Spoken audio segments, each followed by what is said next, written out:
అందరికీ గాయత్రి ఛానల్కి స్వాగతం అండి. ముందుగా నా నమస్కారం. అందరూ గాయత్రి ఛానల్ని సబ్స్క్రైబ్ చేసుకోండి. అలాగే పక్కనున్న బెల్ నోటిఫికేషన్ ఆన్ చేసుకుంటే మా ఛానల్ నోటిఫికేషన్స్ మీకు వస్తాయి.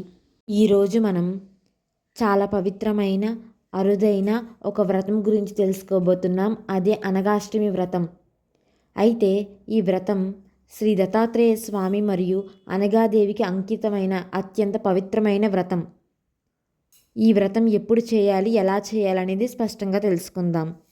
ఈ వ్రతానికి అత్యంత ముఖ్యమైన రోజు మార్గశీర్ష కృష్ణపక్ష అష్టమి. ప్రతి మాసం కృష్ణపక్షంలోని అష్టమి నాడు ఈ వ్రతాన్ని ఆచరించటం చాలా మంచిది. కొందరు దీన్ని శుద్ధపక్షంలో ఆచరించాలంటారు. కృష్ణపక్షంలో కుదరని వారు శుద్ధపక్షంలో ఆచరించాలి.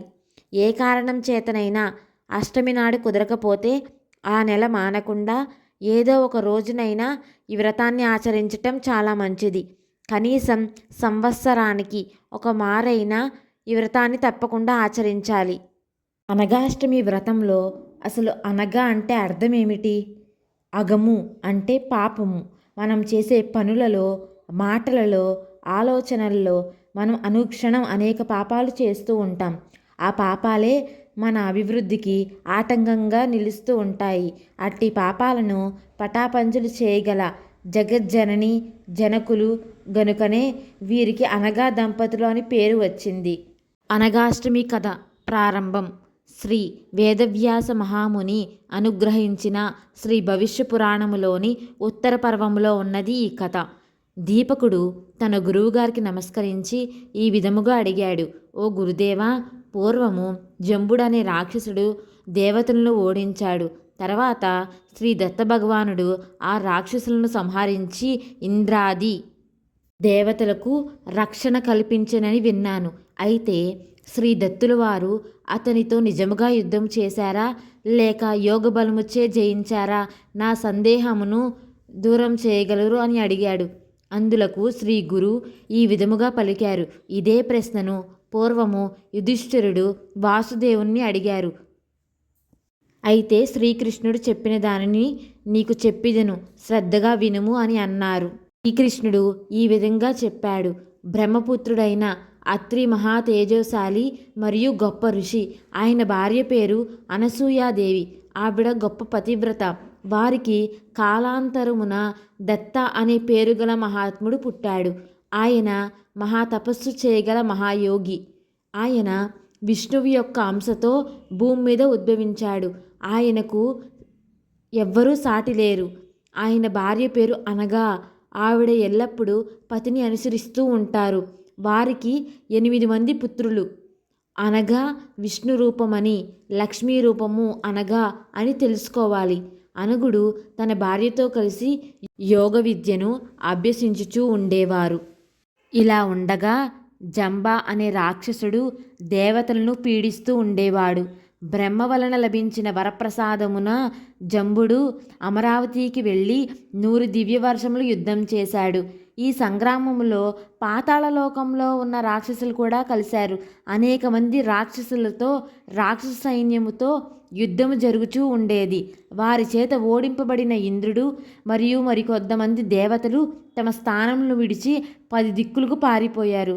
ముందు వైపు ఇంద్రాది దేవతలు భయముతో పారిపోచుండగా వెనుక నుండి జంబరాక్షసుడు వెంబడిస్తున్నాడు. బాణాలతో మరికొద్ది ఆయుధాలతో రాక్షసులు పోరాటం చేయుచున్నారు. అడవి దున్నలపై, గేదెలపై, పులులపై, కోతులపై మరియు ఇతర జంతువులపైకి ఎక్కిన రాక్షసులు దేవతలపై బండరాలను కురుస్తున్నారు.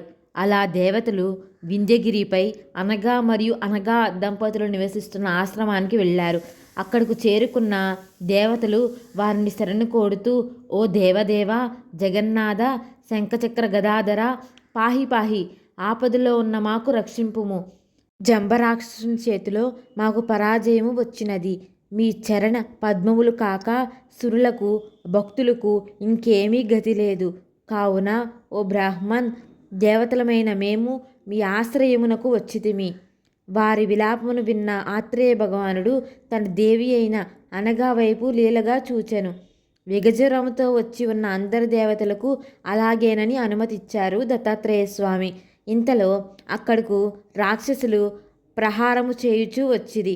అక్కడ ఉన్న అనగాదేవిని చూచి ఆమె అందమునకు పరవశులై మదము నిండిన చిత్తముతో ఈమెకు పువ్వులు పళ్ళు ఇచ్చెదమని ఎత్తుకుపోసాగిరి. ఇది గమనించిన దత్తుల వారు తన ధ్యాన అగ్నిచే వారిని స్తంభింపచేశారు. అనగాదేవి తన తపోశక్తిచే రాక్షసుల శక్తిహీనులుగా చేశారు. నిస్తేజముతో శక్తి క్షీణించిన రాక్షసులు చూసిన దేవతలు వారిపై యుద్ధం చేశారు. కత్తులతో, శూలములతో, త్రిశూలములతో, గదలతో దేవతలు దాడి చేశారు. ఆ బాధ భరింపలేక రాక్షసులు రోదన చేశారు. రాక్షసులు దేవశస్త్రములచే మరియు జంబుడు ఇంద్రునిచే సంహరింపబడ్డారు. అటు తర్వాత దేవతలు తమ సర్వరాజ్యమునకు మరియు అందరూ తమ నిజరూపములకు చేరుకొనెను. ఈ మహిమను సురులు, మునులు, దేవర్షులు కొనియాడారు. శ్రీకృష్ణుడు తన సంభాషణను కొనసాగిస్తూ ఈ విధముగా చెప్పారు. ఆ దత్తుల వారు తన కర్మల చేత, మనస్సు చేత, వాక్కు చేత సర్వలోకములకు శుభములను కలిగిస్తున్నారు. ఆ మహాతపస్శాలి ఊర్ధ్వబాహువులతో కట్టెవలే, ఒక రాయి వలె చలనము లేకుండా నియమములు పాటించుచు తపస్సు చేయసాగారు. కనులతో భృకుటి మధ్య స్థానమును చూచుచు 3000 దివ్య వర్షములో స్థిరముగా తపస్సు చేయసాగారు. అలా ఊర్ధ్వరేతస్కుడై యోగస్థితిలో ఉన్న ఆయన వద్దకు మాహిష్మతి రాజు అయిన కార్తవీర్యార్జునుడు వచ్చాడు.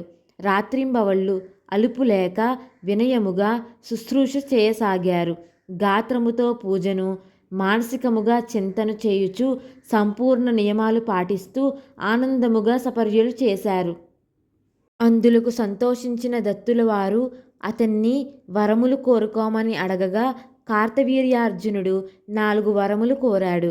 మొదటి వరముగా సహస్రబాహువులను, రెండో వరముగా అధర్మ మార్గమున వెళ్లకుండా ధర్మము వైపు ఉండుటకు సరైన మార్గదర్శనమును కోరాడు. మూడో వరముగా పృథ్వీని మొత్తము ధర్మ మార్గమును గెలిచి ధర్మముగా చేయుటను ఆ వరము కోరాడు. నాలుగో వరముగా సంగ్రామమున మహాయుద్ధుని చేతిలో మాత్రమే వీరమరణము పొందుటము ఆ వరము కోరెను. అందులకు దత్తుల వారు ఆనందముగా వరములు ఇచ్చి విస్తారమైన రాజ్యమును, అద్వితీయ యమగు యోగ విద్యను ప్రసాదించెను.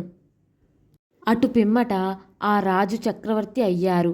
అష్టసిద్ధులను పొంది 7 ద్వీపములు, పర్వతములు కలిగిన పృథ్వీ మొత్తమును తన సహస్ర బాహువుల ప్రభావముతో ధర్మమును జయించారు. అన్ని ద్వీపములలో 10,000 యజ్ఞములు చేయుచు ఆ మహాబాహువు అందరికీ ఘనముగా దక్షిణలు, బహుమతులు ఇచ్చారు. అన్ని యజ్ఞవేదికలను స్వర్ణ స్తంభములతో అందంగా అలంకరింపజేశారు. గంధర్వులు మరియు అప్సరసల నిత్య గాన నాట్యములతో యజ్ఞవాటికలు శోభిల్లాయి. ఆ రాజసింహుని చరితమును, మహిమను చూచి కార్తవీర్యుని మించి లోకమున వేరొకరు లేరని అనిపించెను. యజ్ఞములు, దానములు, తపముల చేత విక్రముడు వలె ప్రశంసింపబడెను. తన ఖడ్గముతో, శరములతో, తన యోగశక్తిచే 7 ద్వీపములు తిరుగుచూ చూచుచూ ఉండెను. ఆ రాజు ప్రభావము చేత రాజ్యమున ద్రవ్య నష్టము, శోకము, అనారోగ్యములు లేక ప్రజలు ధర్మము వలన రక్షించుచూ ఉన్నారు. 85,000 సంవత్సరములు పాలించుచు ఆ నరాధీపుడు చక్రవర్తి వలె పశువులను, క్షేత్రములను పాలించెను. ఆ అర్జునుడి యోగశక్తి వలన పర్జన్యుడి వృష్టిని ఇచ్చెను. తన సహస్రబాహువులతో సముద్రములను శోషింపజేయు వేయి సూర్యువలే ప్రకాశించెను. కర్కోటకుడు ఉన్న రాజ్యముని కూడా జయించెను. క్రీడా విలాసమున నర్మదా నదిలో ఎదురీత చేయుచు నదిని అడ్డగింప చేశారు. అతని దాటికి జలము పీడనముకు గురి అయ్యి అందమైన స్త్రీ వలె దూరముగా జరిగింది. తన సహస్రబాహువుల తాడనము వలన సాగరము అల్లకల్లోలమై మహాతిమింగలములు మృతి చెందాయి. పాతాళమున ఉన్న అసులు నిశ్చేష్టులయ్యారు. కార్తవీర్యార్జునుడు రావణుని వశపరుచుకుని మాహిష్మతిలో బంధించారు. తర్వాత పులస్త్య ఋషిని అభ్యర్థుని గౌరవించి రావణాసురుడు విడిచిపెట్టాడు. కానీ విడుదలైన రావణాసురుడు అవమాన భారముతో పులస్త్యుని నిందించెను.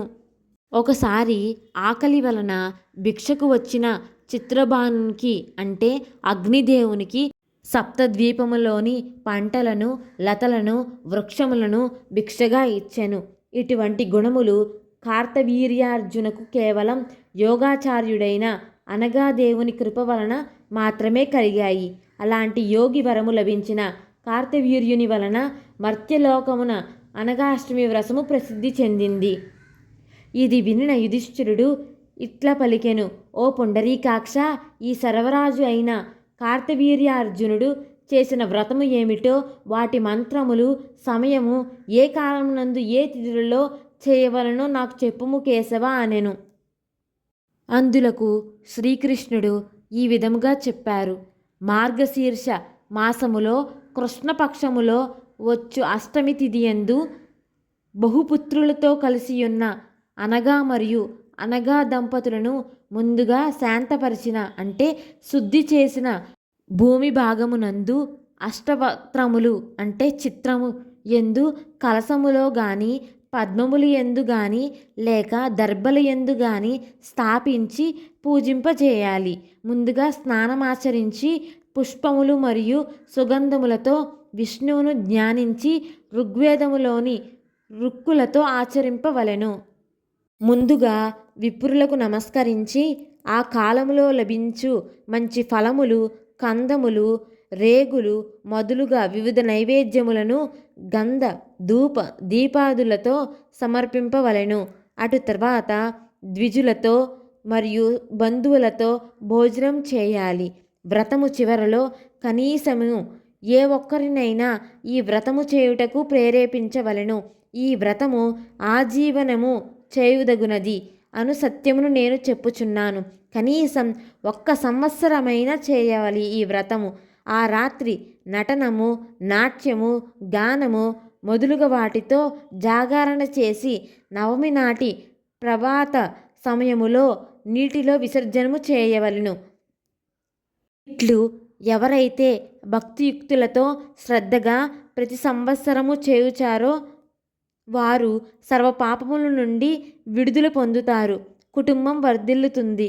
విష్ణువు వారి పట్ల ప్రసన్నులవుతారు. 7 జన్మల వరకు ఆరోగ్యము కలిగి తదుపరి పరమగతిని పొందుతారు. ఓ ధర్మరాజా, అగమును సమీపింపు ఈ అనగాష్టమి వ్రతమును నేను చెప్పిన విధముగా చేయువారు కృతవీర్యుని వలె గొప్ప పేరు సంపాదించుకుంటారు. ఈ గురువు పలికెను: దత్తకథనము నీకు చెప్పి తిని. జమ్ముని పరాజితుని చేసి దేవతలను రక్షణిచ్చిన కథను, ఆ యోగి యొక్క యోగచర్యలను, అనగా నామ వివరణము, అనగుడు సంతోషించి భక్తులకు వరములనిచ్చు వ్రతనము చెప్పియున్నను అని చెప్పి ముగించెను.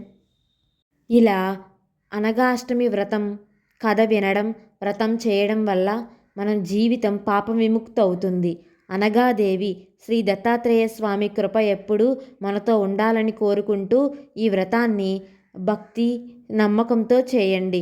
అనగాదత్తుని ఆశీర్వాదాలు మీ జీవితాల్లో శాంతి, ఐశ్వర్యం, ఆరోగ్యం నింపాలి. శ్రీపాద శ్రీవల్లభ దత్త శరణం మమ. లైక్ చేయండి, షేర్ చేయండి, సబ్స్క్రైబ్ చేయండి. అందరికీ షేర్ చేయండి, వాళ్ళు కూడా సబ్స్క్రైబ్ చేసుకుని వీడియో చూస్తారు.